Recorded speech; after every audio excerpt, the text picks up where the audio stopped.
नमस्कार, future express में आप सभी का स्वागत है। मैं हूं वीरेंद्र कुमार और इस कार्यक्रम में हम बातचीत करेंगे इंडस्ट्रीज पे, निफ्टी बैंक और कुछ स्टॉक फ्यूचर्स, कुछ option trade. Shivangi Sharda, Motilal Oswal financial services से हमारे साथ जुड़ेंगे इस कार्यक्रम में। Shivangi, good afternoon. कार्यक्रम में स्वागत है आपका। मैं आता हूं आपके पास, लेकिन उससे पहले इंडेक्स पे थोड़ा सा बात करते हैं।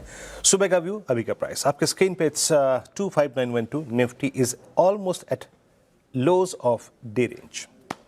दिन की जो आज की रेंज रही है उसके लोवेस्ट क्लस्टर पे आके हम ट्रेड करते हुए, और सेम केस निफ्टी बैंक का है, सेम केस निफ्टी आईटी का है।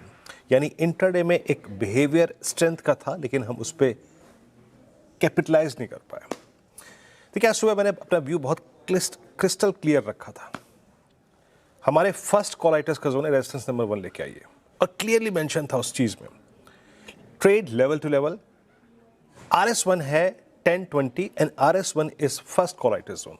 The moment you will bisect RS1, a swing towards 973 and 26023 is possible. आप न्यूट्रल भी रह सकते हैं, आप कुछ मत करिए उस पर, और आप उसमें एक लॉन्ग ट्रेड भी ले सकते हैं as per your risk appetite, as per your pocket strength.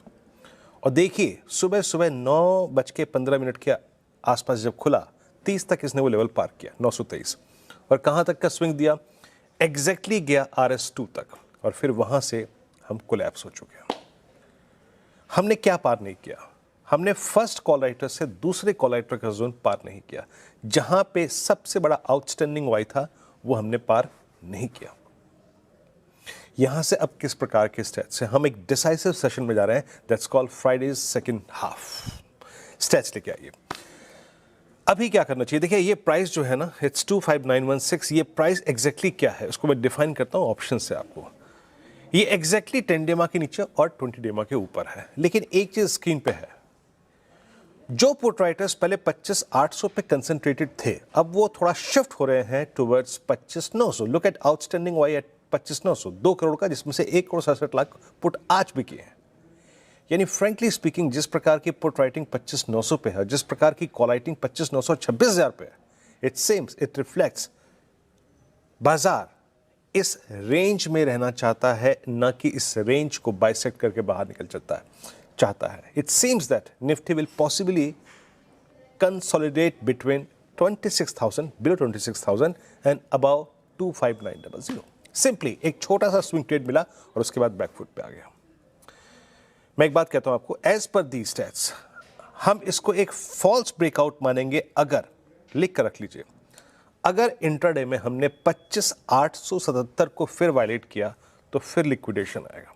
लिख के रख लीजिए, if we violate 25877 during the day, Nifty फिर कोलैप्स करेगा टुवर्ड्स 25,800 कंफर्मेशन के लिए स्ट्रेंथ की। और अगर हम इसको होल्ड करते हैं तो again a spike, a swing towards morning high is possible, क्योंकि वो इन स्टैट्स में है, क्योंकि 25,900 पे उतनी डिसाइसिव कॉल राइटिंग नहीं है। सिंपल। अब आइए निफ्टी बैंक पे।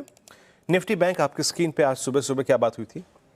इट सेम्स ये एक रेंज बनाना चाहता है, 59,200 का कॉल राइटर, और नीचे 58,800 पे पुट राइटर्स, 58,600 पे पुट राइटर्स, 58,500 पे पुट राइटर्स। और एक बात मैंने आपको और समझाई थी, धीरे धीरे ग्रेजुअली निफ्टी बैंक का जो बेस है वो थोड़ा सा ड्रिफ्ट हुआ है, वो थोड़ा लोअर ट्रैजेक्टरीज में आ गया है।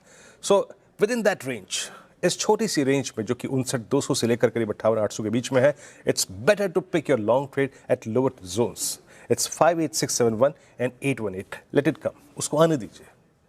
और ऊपर की तरफ अभी भी हम RS1 की ट्रैजेक्टरी के आसपास खुलने की, अगर हम पहुंचने की तमन्ना रखते हैं। मतलब इस जोन में जब आएगा तो उस ट्रेड को एग्जिट कर जाएंगे। बट मैं एक बात जरूर कहना चाहता हूं यहां पे, ड्यूरिंग द डे फिर लिखे आइए निफ्टी का लेवल। अगर हम 25,877 870 के जोन को वायलेट करें तो मेरे को लगता है एक बार फिर से प्रेशर निफ्टी पे आएगा। ओनली इन दैट केस, याद रखिएगा। शिवांगी जी के पास चलते हैं। शिवांगी जी, गुड आफ्टरनून। कार्यक्रम में स्वागत है। इंडेक्स प्रीटी मच जिसे कहते हैं ना, I mean range bound. Shivangi, कैसे अप्रोच कर रही हैं आप इंडस्ट्रीज को? क्लाइंट्स को राय क्या दी गई है? जी वेरी गुड आफ्टरनून वीरू। हम देख रहे हैं कि बाजार इस पूरे हफ्ते में एक दायरे में कामकाज किया है। स्विंग्स काफ़ी रहे हैं, प्रेशर इंटैक्ट है हायर जोन्स पे, बट जिस तरह से आज फॉलो थ्रू बाइंग देखने को मिल रही है तो यहाँ पे एक इंडिकेशन है कि कहीं ना कहीं 26,000 को क्रॉस करने की तैयारी हो रही है। पर ऑफ कोर्स कॉल राइटर्स अपना ग्रिप बनाए हुए हैं, तो अनवाइंडिंग रिक्वायर्ड है और फ्रेश बाइंग रिक्वायर्ड है एक नेक्स्ट लेग ऑफ रैली के लिए। तो अभी हम एक सपोर्ट लेवल्स को इंटैक्ट रखेंगे ट्रैक करने के लिए। 25,800 एक इम्पॉर्टेंट बेस बनते हुए दिखेगा इंडेक्स के लिए, और नेक्स्ट 26,000 क्रॉस करते ही हम फिर 26,200 तक के पड़ाव के लिए बढ़ेंगे। बट ओवरऑल हम देख रहे हैं कि इंडिया विक्स भी कहीं ना कहीं सिंगल डिजिट पे आ चुका था इस हफ्ते, और जो ऑप्शन प्रीमियम्स है वो भी काफ़ी स्विंग्स भरे रहे हैं। तो यहाँ पे इम्पॉर्टेंट है कि ये लेवल्स होल्ड करें स्टेबिलिटी के लिए। दूसरी ओर अगर हम बैंक निफ्टी की बात करें, यहाँ पे हमने देखा है कि PSU स्पेस के जो स्टॉक्स है वो होल्ड करते हुए नजर आए हैं इस पूरे हफ्ते इस इंडेक्स को। हालांकि हम देख रहे हैं कि lower top lower bottom formation शुरुआत हुई है वीकली बेसिस पे, पर सपोर्ट लेवल्स काफ़ी इंटैक्ट है बैंक निफ्टी में। तो हमें यहाँ पे 58,750 के सपोर्ट को ध्यान रखना है। जी, और आज की देखिए ये हो गया शिवांगी जी का आउटलुक। और फाइनली अगर आप देखें जिस खबर की एंटिसिपेशन थी, शिवांगी आज बोर्ड बैठक भी थी और फंड रेज को लेकर, और MEFG के साथ डील का जो ऐलान है वो कर दिया गया है, और लगभग 20% हिस्सा अगर आप देखें MEFG to acquire in Shriram finance, ये महत्वपूर्ण खबर। और देखिए हालांकि दैट प्राइस, वो जो प्राइस का था ना वो मैटर था, वो सारा का सारा। MEFG के 2 डायरेक्टर्स बोर्ड में शामिल होंगे श्रीराम फाइनेंस के, और डील का ऐलान कर दिया गया है। स्ट्रक्चर को लेकर थोड़ा सा अगर आप देखें और क्लैरिटी आती रहेगी कि इस डील की स्ट्रक्चर क्या है। ब्लूमबर्ग के हवाले से याद रखिए खबर है, इस बार के जरिए इस खबर की पुष्टि की गई है, और 859 पे करीब 10 रुपये ट्रेड करता हुआ नीचे। शिवांगी, एक होता है ना, आई मीन स्ट्रेंथ, और देन स्ट्रेंथ के बाद खबर के बाद स्टॉक्स का हल्का सा कोलैप्स होना। कहाँ तक इसके कोलैप्स को आप कंट्रोल्ड कोलैप्स मानेंगे, यानी control profit taking Shriram finance? Shriram finance की अगर हम स्ट्रक्चर को देखें तो यहाँ पे वीकली बेसिस पे पिछले 4 हफ्तों से हायर जोन्स पे कंसोलिडेट किया है ये स्टॉक, और अपने लाइफ हाई लेवल्स पे ये टिक रहा है। और हमने देखा है इस साल में भी 50% से ज़्यादा इसमें रिटर्न देखने को मिली है। तो ओवरऑल काफ़ी स्ट्रॉन्ग है काउंटर। ऑफकोर्स आज थोड़ी बहुत सॉफ्टनेस इंट्राडे बेसिस पे देखने को मिल रही है, बट पोजिशनली अगर हम बात करें तो काफ़ी साउंड स्ट्रक्चर है, और नेक्स्ट जो है 900 तक की तैयारी हो रही है इस स्टॉक में, एंड हमें सपोर्ट 830 का ध्यान रखना है। जी हाँ, याद रखिएगा। और आज फंड रेज को लेकर बोर्ड बैठक थी, और फाइनली अगर आप देखें तो इस 20% के सेल को अप्रूवल मिल गया है, और MEFG जो है वो करीब 20% हिस्सा खरीदेगी, और हिस्से के लिए करीब 39,600 करोड़ रुपए का भुगतान करेगी। और 2 जो बोर्ड में अगर आप देखें तो मेंबर्स होंगे वो MEFG के होंगे। तो ये डील का स्ट्रक्चर है एज ऑफ नाउ। अच्छा, इस बीच शिवांगी से काम करते हैं, सारे के सारे ट्रेड्स पूरा कर लेते हैं। बाकी इस देखिए ये खबर आपकी स्क्रीन पे आ चुकी है, और बाकी डील के जो क्रिटिकल पॉइंटर्स हैं वो मैं कुछ देर से यतिन के साथ डिस्कस करूंगा। शिवांगी, आपके 3 ट्रेड्स इस वक्त के? जी बिल्कुल, सबसे पहला पसंदीदा काउंटर मेरा रहेगा लॉरस लैब्स में। यहाँ पे हम देख रहे हैं फार्मा और डायग्नोस्टिक स्पेस में काफ़ी अच्छी एक्शन है, और लॉरस लैब्स में एक बहुत ही अच्छी फ्रेश लॉन्ग बिल्टअप देखने को मिल रही है। अपने प्रीवियस हर्डल जोन जो 1030 के आसपास था उसको क्रॉस करके स्टॉक होल्ड करते हुए नजर आ रहा है। एंड आज जिस तरह से वॉल्यूम भी सर्ज हो रहे हैं, ये एक इंडिकेशन है कि बाइंग हायर जोन्स पे इंटैक्ट है। तो यहाँ पे खरीदारी की सलाह रहेगी 1070 के नेक्स्ट टारगेट्स के लिए, और 1015 के एक स्टॉप लॉस के साथ। ऑफ कोर्स बैंक निफ्टी में स्ट्रेंथ है, रेजिलियंस है as compare to the broader market. तो यहाँ पे दूसरा पिक मेरा रहेगा बैंकिंग स्पेस में से। हम देख रहे हैं कि लगातार जो है PSU स्पेस के जो स्टॉक्स है वो काफ़ी अच्छी तरह से होल्ड कर रहे हैं। तो यहाँ पे मेरी नज़र रहेगी SBI पर। लगातार 8 दिनों से consistently higher top higher bottom formation बन रहे हैं स्टॉक में, और जिस तरह से RSI भी एक स्टेबलाइजिंग इंडिकेशन दे रहा है, तो ये एक अच्छी बेस है यहाँ पे। हमने देखा है कि मंथ ऑन मंथ बेसिस में भी पिछले 5 महीनों से कंसिस्टेंट यहाँ पे आउट परफॉर्म करते हुए दिखा है ये स्टॉक, ब्रॉडर मार्केट में कंपेयर करें तो यहाँ पे खरीदारी की सलाह रहेगी नेक्स्ट 1010 के टारगेट्स के लिए, और 960 के एक स्टॉप लॉस को हम बनाए रखेंगे। और तीसरा पिक मेरा रहेगा ऑटो स्पेस में से टीवीएस मोटर है पसंदा काउंटर। यहाँ पे हम देख रहे हैं टू व्हीलर स्पेस में बहुत ही अच्छी एक्शन है, और टीवीएस मोटर में एक अच्छी शॉर्ट कवरिंग मूव देखने को मिली है। स्टॉक एक कंसोलिडेटिव बैंड में ज़रूर था, बट अब जो है जिस तरह से हम बाइंग देख रहे हैं बेस के लोअर लेवल से, ये एक अच्छी पॉजिटिव ट्रिगर है स्टॉक के लिए। यहाँ पे अच्छी बात यह है कि आईवी स्कूल ऑफ होते हुए नज़र आए हैं, तो यहाँ पे 3800 तक के लक्ष्य के लिए नेक्स्ट खरीदारी की सलाह है, 3590 के एक स्टॉप लॉस के साथ।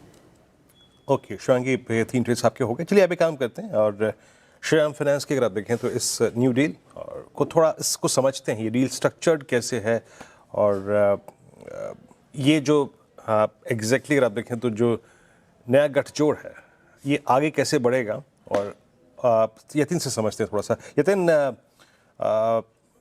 फाइनली अगर आप देखें तो जो बात आप सुबह कर रहे थे वो हो ही चुका है, और करीब 39,620 करोड़ रुपए की डील, पूरा 20% स्टेक के लिए। बिल्कुल। तो देखिए, अगर हम फिगर्स राउंड करें तो 40,000 करोड़ में 20% हिस्सेदारी MUFG खरीदेगा श्रीराम फाइनेंस में, और ये पोस्ट डाइल्यूटेड कैलकुलेशन नज़र पड़ रहे हैं एज ऑफ नाउ। और ये इंडियन एक्सचेंज पे नहीं आई खबर, ये जापानीज एक्सचेंज पे MUFG ने डिस्क्लोजर दिया है। ऑब्वियसली श्रीराम फाइनेंस की भी आज बोर्ड मीटिंग है जहां वो डिटेल्स किसी भी वक्त दे सकते हैं, लेकिन जो जापानीज स्टॉक एक्सचेंज पे MUFG ग्रुप ने अपनी फाइलिंग दी है, अपना प्रेजेंटेशन डाला है, यहां से ये दिखाई पड़ रहा है कि MUFG को 2 डायरेक्टर्स नियुक्त करने के लिए मौका मिलेगा श्रीराम फाइनेंस के बोर्ड पे, और ये सबसे बड़ी FDI है जापान से इंडिया के अंदर।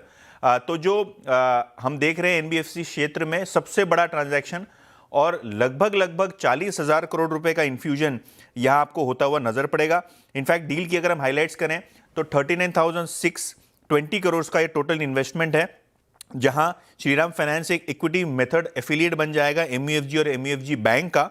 और कहीं ना कहीं अगर हम बात करें तो ये स्ट्रेटेजिक MOU जो है साइन होता हुआ आपको नजर पड़ेगा, और ये बहुत बड़ा ट्रांजैक्शन है, क्योंकि देखिए आज की मार्केट कैपिटलाइजेशन अगर हम देखें तो श्रीराम फाइनेंस की 1 करोड़ 60 लाख के आसपास की है, और अगर हम 20% इक्विटी और लगभग 40,000 करोड़ का इन्फ्यूजन दे दें तो ब्रॉडली अगर हम देखें तो पोस्ट मनी 1.8 के प्राइस टू बुक पे ये ट्रांजैक्शन आपको होता हुआ नजर पड़ रहा है। तो कहीं ना कहीं वैल्यूएशन के लिहाज से अगर हम देखें तो श्रीराम फाइनेंस के लिए बहुत अच्छी बात है, और 40,000 करोड़ रुपए का नया कैपिटल मिलेगा। देखिए ये प्राइमरी कैपिटल इन्फ्यूजन है, तो ये पैसा श्रीराम फाइनेंस के अंदर आएगा, जिससे ऑब्वियसली MSME फंडिंग हो, ट्रक फाइनेंसिंग हो, बहुत सारे दूसरे बिजनेसेस हो, यहाँ जो लोन बुक है उसको वेग मिलेगा। जी हाँ, बिल्कुल याद रखिएगा। देखिए बतौर एक इन्वेस्टर आपके लिए क्या ज़रूरी है, वो जो स्टेक सेल हो रहा है 20% का प्रेफरेंशियल अलॉटमेंट के जरिए, वो पैसा आएगा कंपनी में, जैसे कि यतिन ने भी मेंशन कर रहे थे, वो कंपनी को डिस्बर्समेंट के लिए अगर आप देखें तो एक बहुत बड़ा सोर्स ऑफ फंड मिल रहा है, याद रखिएगा यहाँ पे। अच्छा, इस पर एक टेक देते हैं। मयूरेश जोशी हमारे साथ मौजूद हैं। मयूरेश, गुड आफ्टरनून, कार्यक्रम में स्वागत है।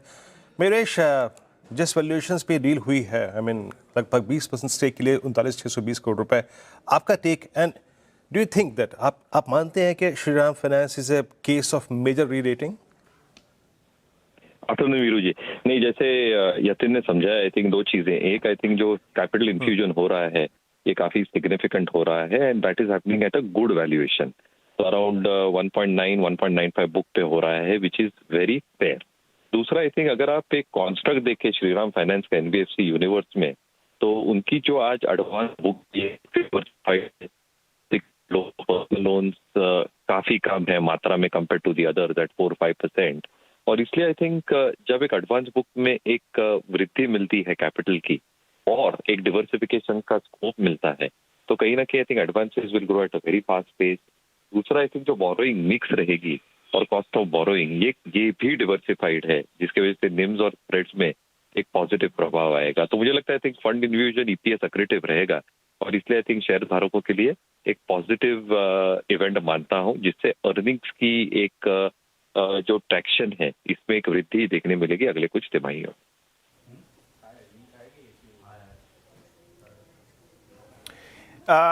मयूरेश, एक सवाल आपसे पूछना चाहूंगा, क्योंकि ये जो ट्रांजैक्शन है मार्केट प्राइस से हल्के से डिस्काउंट में हुआ है, लेकिन 40,000 करोड़ रुपए का broadly fresh capital Shriram finance के अंदर आता हुआ नजर पड़ेगा, जिससे ऑब्वियसली लोन बुक और कॉस्ट ऑफ फंड्स में एक इंप्रूवमेंट देखने को मिलेगा बहुत अच्छी तरीके से।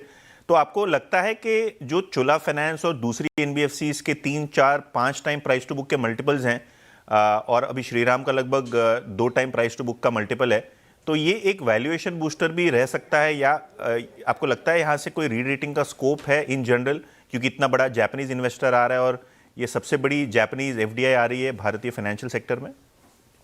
ये बिल्कुल हो सकता है, और यही कह रहा हूं मैं कि एक जो वृद्धि हो सकती है ये काफी सिग्निफिकेंट हो सकती है। हालांकि थोड़ा एक ऑफसेटिंग फैक्टर हो जाएगा, क्योंकि जो डाइल्यूशन होगा वो थोड़ा इमीडिएट शॉर्ट टर्म पर्सपेक्टिव से अर्निंग्स पे थोड़ा प्रभाव लाएगा, बट कहीं ना कहीं I think over a longer period of time एक अच्छी बूस्ट मिलेगी बैलेंस शीट को। आप ये समझिए यतिन जी कि जो एनबीएफसी स्पेस है जनरली, और जो बैंकिंग स्पेस है generally, it has always starved for capital, और अगर इतनी बड़ी कैपिटल कोई भी बैलेंस शीट पे आ रही है और एक बड़े एनबीएफसी में, तो एक बहुत बड़ा चेंज लाती है। थोड़ा समय लग सकता है in terms of transition, but बड़ा चेंज आ सकता है with such a huge capital coming through, earnings पे, एडवांसेस पे, कॉस्ट ऑफ बोरोइंग पे और सारी चीजों में जो ईपीएस एक्रेटिव हो सकती है। एब्सोल्युटली ईपीएस एक्रेटिव हो सकता है। और देखिए आपके स्क्रीन पे डील का प्राइस फ्लैश हो रहा है 840 रुपए 93 पैसे, यानी 841 रुपीज पर शेयर के हिसाब से अप्रोक्सीमेटली ये ट्रांजैक्शन होने जा रहा है। और आपके लिए रिकैप कर देते हैं, श्रीराम फाइनेंस के अंदर 20% हिस्सेदारी जापानीज बैंक एमयूएफजी ग्रुप खरीदेगी। ये जो 20% हिस्सेदारी होगी ये लगभग 39,600 करोड़ रुपीस की ट्रांजैक्शन वैल्यू रहेगी, जो ये फ्रेश पैसा कंपनी के अंदर आएगा और 840 रुपए 93 पैसे में यह ट्रांजैक्शन होगा। एमयूएफजी जो कि एक जापानीज फाइनेंशियल कॉन्ग्लोमरेट है, ये अपने 2 डायरेक्टर नियुक्त करेगा श्रीराम फाइनेंस के बोर्ड पे। ऑब्वियसली ये जो डील है आरबीआई अप्रूवल्स के अधीन है, और अप्रूवल्स है ये काफ़ी शॉर्ट टर्म में मिलते हुए नज़र पड़ सकते हैं। आपकी स्क्रीन्स पे स्टॉक लगभग 860 रुपीज़ के आसपास काफ़ी स्टेबल तरीके से ट्रेड करता हुआ नज़र पड़ रहा है। मयूरेश, ये स्टॉक में हमने एक बड़ा रनअप ऑलरेडी देखा है, तो क्या जो एग्जिस्टिंग इन्वेस्टर्स हैं इनको होल्ड करना चाहिए, या आपको लगता है इस भाव पे भी खरीदारी कर दी जा सकती है श्रीराम फाइनेंस के शेयर में? नहीं, बिल्कुल होल्ड करना चाहिए, और अगर कोई डिक्लाइन आता है स्टॉक में गोइंग फॉरवर्ड एक बाइंग अपॉर्चुनिटी रह सकती है। अभी भी जैसे आपने कहा और जैसे हम देख रहे हैं, आई थिंक वैल्यूएशन बहुत महंगे नहीं है compare to the rest of the NBFC universe, और 1.25% का एक डिविडेंड यील्ड भी है जो सपोर्टिव फैक्टर है। तो मुझे लगता है जिनके पास है बिल्कुल होल्ड करना चाहिए।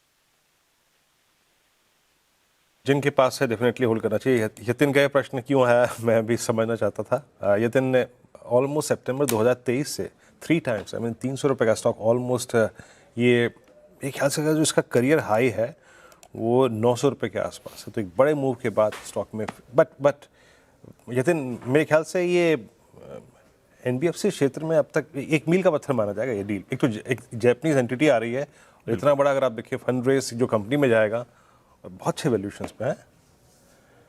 बहुत ही ज़बरदस्त डील है वीरू। और देखिए कंपनी ने इसका 2-3 बार पहले खंडन किया था कि एमयूएफजी के साथ कोई बातचीत नहीं चल रही है, फिर बोर्ड मीटिंग का अनाउंसमेंट किया और फाइनली ये ट्रांजैक्शन हो रहा है। और अगर आप पिछले 2-3 महीने का चार्ट देखें तो आपको दिखेगा वो आउट परफॉर्मेंस शेयर में।